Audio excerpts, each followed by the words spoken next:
Hello, welcome to Making a Difference. I'm your host, Greg Chapman. Today with me, I've got a great panel of FCA staffers, a couple here in the state of Florida and one joining us from Montana.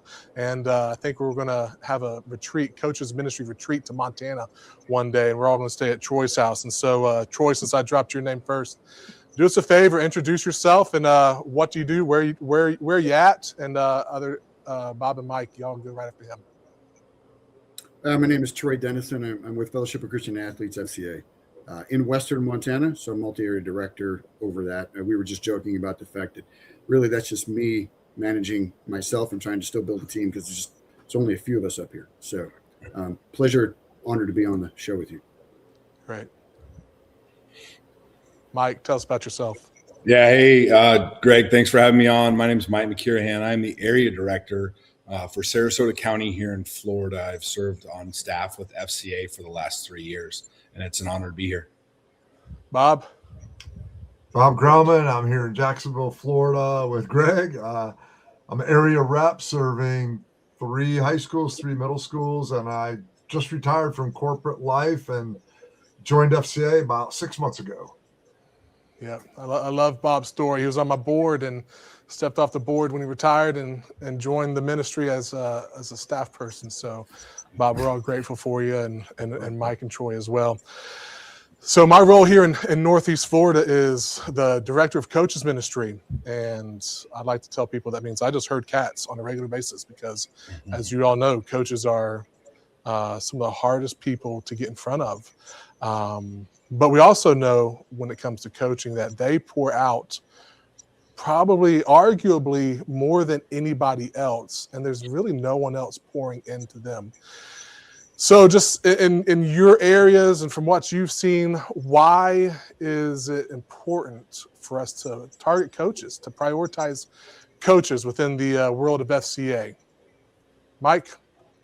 I mean, yeah, as you know, as a new area director and somebody that is kind of just diving into building relationships with coaches, one, I think first it's so important to pour into coaches because, like you said, they pour so much in to their kids, to their athletes, to their assistant coaches. They're always giving.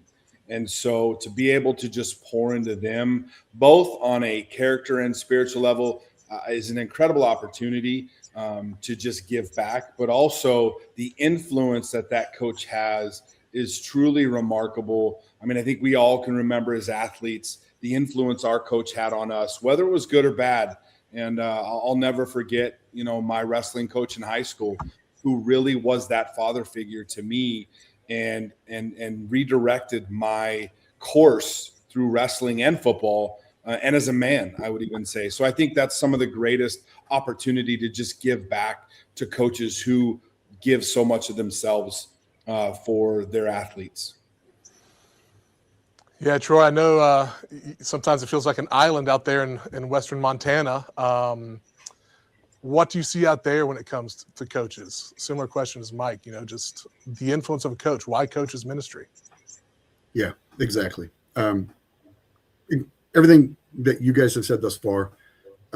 Also, I think we all oftentimes hear that quote, right? Billy Graham, a coach will impact more people in a year than most people will in their entire life. I don't know whether that's exactly true or not, or a fair statement. We'll say coaches have a huge opportunity in relationship to what we always hear we want to, as a coach, having been a coach for many, many years, the idea of wanting to form and influence a life for better down the road after you've had the impact in their life. And I think coaches have that in such a significant way because of the nature of their relationship with the athletes that they coach, right? Sometimes we hear this in school, but in sports, I think especially, you have people who are super passionate about the thing that they're involved in, and a coach gets to meet them at that intersection.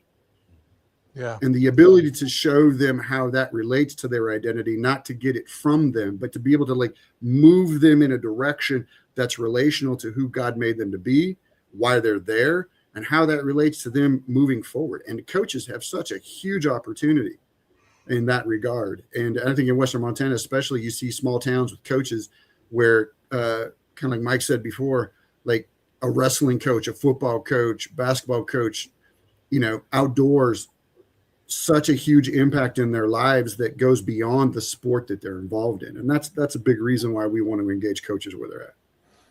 Yeah, that's great. Good stuff, Troy. Bob, you've been the rookie in the room, man.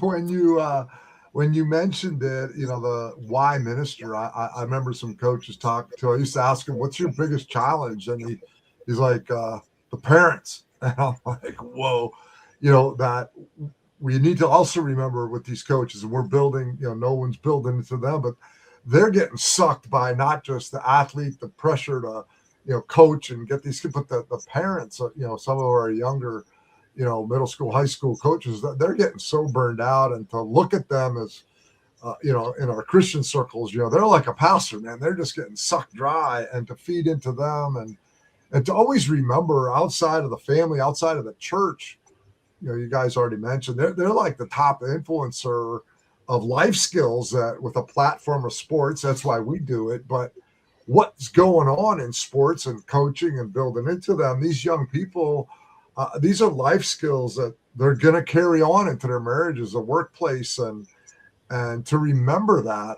I've got some friends that, when they're interviewing for a job and stuff, one of the top things they look at is, did they play sports? Did they play team things? Because they know they're going to be better in the workplace, and they're going to be better balanced, and they're going to all that stuff. And you know what? It all feeds back up into, their family, their church, and their coach. Yeah. Something I like to tell people and share with people when it comes to my heart for coaches is it's greater than the athlete. Ministering to coaches is bigger than the athlete, because how many students will sit under the teaching of a coach and never share a field with them, never share a court with them or mat, but they are still in the same classroom. So even if they don't play the sport, these coaches are men and women who are still impacting the local campus. And so for me, that's huge. And so, obviously I have a heart for sports and coaching and all those things, but it's even bigger than what us FCAers tend to hang our hat on. And so you all have been around FCA long enough. It doesn't take long to hear this statement, but you've alluded to the influence of a coach a time or two throughout our time together. But the phrase in FCA that we always throw out there is "coach said." I always jokingly share the story about my kids and how they'll go to practice, and then something will be said at practice, and they'll come home, and next thing I know, my son's taking out the trash, or my daughter's doing a little bit more work around the house or something like that, just to help out. It's because coach said during their time together that they need to be more helpful around the house. And so when it comes to the influence of a coach, I don't think anyone can deny that in our society today, coaches may carry the most influence with our youth. What does that influence look like when it's paired with the gospel? Anyone can jump on in there. I'll jump in, just because right now I'm working with a team here in Sarasota County, and it's a baseball team. And the coach has an incredible love and heart for Jesus, and he wants to share that with his players. One of the things that he shared with me before I stepped in as that character coach influence in that team was that 8 players in the last 2 years had their father leave the home. And so we get to, and the coach gets to step in some aspects to that role. And when coach says, hey, the gospel of Jesus Christ may be the most important thing you'll ever hear, that carries a lot of weight. I'll go to it. Rick Barnes, University of Tennessee head basketball coach, just spoke about that in a conference last week, and how important that was, and that he has 2 guys from FCA come in and give a gospel message to his team. And it's one thing that he wishes he would have done earlier in his life. And so I think we get the opportunity to be that wish for the coaches, that they wish that they had done something earlier in their lives with the gospel. We get to be the ones to come alongside them and then speak that message into these athletes who may not have that father figure at home, And, God has put us, uniquely positioned us in a place where we get to support that message and encouragement and the love of the Father of Jesus Christ into those players. Yeah, that's good stuff. Troy, what do you think? I like to think of it as, especially when I was in coaching, we would often say, how you do what you do reveals why you do it. So when the coach says, hey, coach says this, coach is giving me some direction off the field, what that relates back to is your identity. Like who you are in your team, who you are in your program, who you are in your culture. And we would use in our Christianese, that's who I am in the body of Christ. And when I'm executing on that way, I'm actually displaying my why. It's important for coaches to not only know their why, but that's what comes behind what they say. So when coach has an opportunity to speak into somebody's life and it's authentic to who they are, it's in alignment with the identity that they not only know they have, but the program is one and the same. That's when you get to see kids who start to live up to a level that they didn't know they could, because they've learned to belong to something that gave them an opportunity to believe something, and then they became something. Yeah.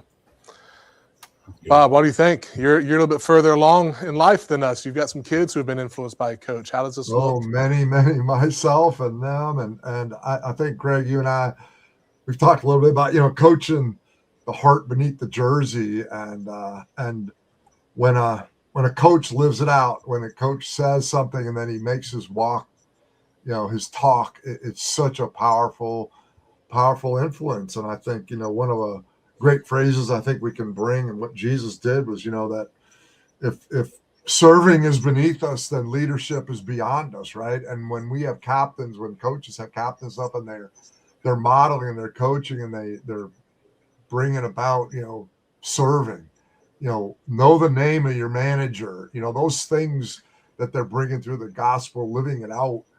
Coach said, know the name of the janitor walking in the school.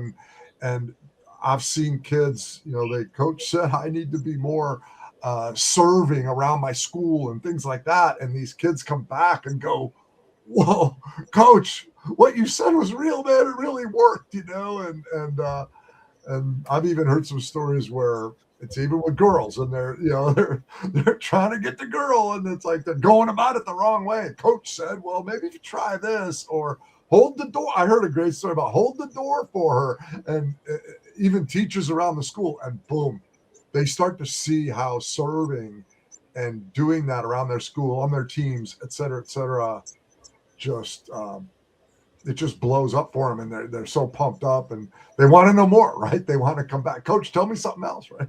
So yeah. Well, gentlemen, it's been an honor to have you on the show today. I know we could keep on going for another 15 minutes, but time is up. So Bob, Mike, Troy, appreciate you. Thanks for joining me. And to all of our Making a Difference listeners out there, we sure appreciate you for checking us out. I hope this time with these men blessed you as it has blessed me.